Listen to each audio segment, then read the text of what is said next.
There's a psychological trick that stops negative self-talk in its tracks. And once you know it, you'll never talk to yourself the same way again.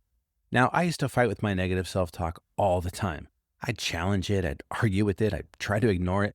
Back when I was growing up in the 80s, we had these little cassette tapes with the sounds of ocean waves, and underneath it would have these subliminal suggestions.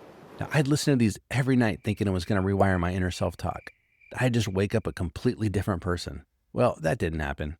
The only thing those sounds of ocean waves did was make me wake up in the middle of the night to go to the bathroom. But I knew there had to be a better way, and there is. Now, there's a psychologist named Ethan Kross, and he's one of the leading experts in self-talk. Now, he discovered a technique called distant self-talk, and it's changed the way I talk to myself more than anything else I've tried. Now, first I'm going to show you the technique, and then I'm going to show you how I personally apply it in everyday life.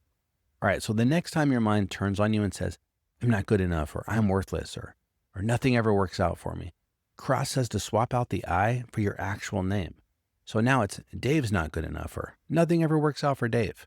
Now, research shows that this tricks your brain into thinking that you're speaking to a different person, which naturally makes you more objective and compassionate and solution-oriented.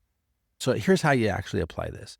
See yourself as a coach coaching a client through the exact problem you're having right now. Now, I use this to get this very video you're watching right now done.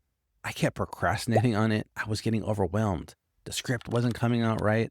So I told myself, Dave, just open your laptop and write the messiest draft you're going to write. We'll fix it later. You've done this before. You'll get through it. You got this. Next thing you know, I opened my laptop and just started writing. Now, see what happened there? I went from being my own biggest critic to my own biggest fan, someone who actually believes in me. That's what this technique does.